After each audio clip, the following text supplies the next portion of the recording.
एक औरत बहुत महंगे कपड़ों में अपने मनोचिकित्सक के पास गई और बोली, डॉक्टर साहब, मुझे लगता है कि मेरा पूरा जीवन बेकार है, उसका कोई अर्थ नहीं है। क्या आप खुशियां ढूंढने में मेरी मदद करेंगे?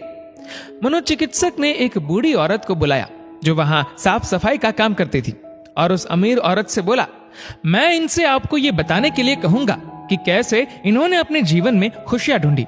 मैं चाहता हूं कि आप इन्हें ध्यान से सुने। तब उस बूढ़ी औरत ने अपना झाड़ू नीचे रखा, कुर्सी पर बैठ गई और बताने लगी, मेरे पति की मलेरिया से मृत्यु हो गई और उसके 3 महीने बाद ही मेरे बेटे की भी सड़क हादसे में मौत हो गई। मेरे पास कोई नहीं था, मेरे जीवन में कुछ नहीं बचा था। मैं सो नहीं पाती थी, खा नहीं पाती थी, मैंने मुस्कुराना तक बंद कर दिया था। मैं स्वयं के जीवन को समाप्त करने की तरकीबें सोचने लगी थी। तब एक दिन एक छोटा बिल्ली का बच्चा मेरे पीछे लग गया। जब मैं काम से घर आ रही थी, बाहर बहुत ठंड थी, इसलिए मैंने उस बच्चे को अंदर आने दिया। उस बिल्ली के बच्चे के लिए थोड़े से दूध का इंतजाम किया और वह सारी प्लेट सफा चट कर गया। फिर वह मेरे पैरों से लिपट गया और चाटने लगा। उस दिन बहुत महीनों बाद मैं मुस्कुराई। तब मैंने सोचा, यदि इस बिल्ली के बच्चे की सहायता करने से मुझे खुशी मिल सकती है, तो हो सकता है कि दूसरों के लिए कुछ करके मुझे और भी खुशी मिले।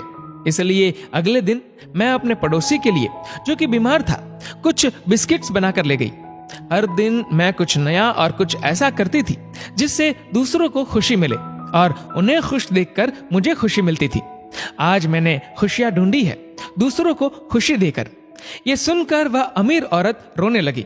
उसके पास वह सब था जो वह पैसे से खरीद सकती थी, लेकिन उसने वह चीज खो दी थी जो पैसे से नहीं खरीदी जा सकती। मित्रों, हमारा जीवन इस बात पर निर्भर नहीं करता कि हम कितने खुश हैं, अपितु इस बात पर निर्भर करता है कि हमारी वजह से कितने लोग खुश हैं। चलिए जानते हैं आखिर मुस्कुराहट का महत्व क्या है। अगर आप एक अध्यापक हैं और जब आप मुस्कुराते हुए कक्षा में प्रवेश करेंगे तो देखिएगा सब बच्चों के चेहरों पर मुस्कान छा जाएगी। अगर आप डॉक्टर हैं और मुस्कुराते हुए मरीज का इलाज करेंगे तो मरीज का आत्मविश्वास 2 गुना हो जाएगा। अगर आप एक गृहिणी है तो मुस्कुराते हुए घर का हर काम कीजिए, फिर देखना पूरे परिवार में खुशियों का माहौल बन जाएगा। अगर आप घर के मुखिया है तो मुस्कुराते हुए शाम को घर में घुसिए, देखना पूरे परिवार में खुशियों का माहौल बन जाएगा। अगर आप एक बिजनेसमैन है और आप खुश होकर कंपनी में घुसते हैं तो देखना सारे कर्मचारियों के मन का प्रेशर कम हो जाएगा और माहौल खुशनुमा हो जाएगा। अगर आप दुकानदार है और मुस्कुराकर अपने ग्राहक का सम्मान करेंगे तो ग्राहक खुश होकर हर बार आपकी दुकान से ही सामान लेगा। कभी सड़क पर चलते हुए किसी अनजान व्यक्ति को देखकर मुस्कुराइए, देखना उसके चेहरे पर भी मुस्कान आ जाएगी। मुस्कुराइए क्योंकि मुस्कुराहट के पैसे नहीं लगते, ये तो खुशी और संपन्नता की पहचान है। मुस्कुराइए क्योंकि आपकी मुस्कुराहट कई चेहरों पर मुस्कान लाएगी। मुस्कुराइए क्योंकि ये जीवन आपको दोबारा नहीं मिलेगा।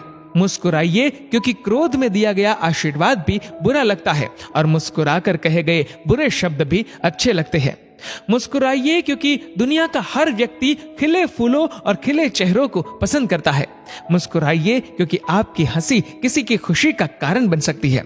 और सबसे बड़ी बात, मुस्कुराइए क्योंकि ये मनुष्य होने की पहचान है, इसलिए स्वयं भी मुस्कुराए और औरों के चेहरे पर भी मुस्कुराहट लाइए।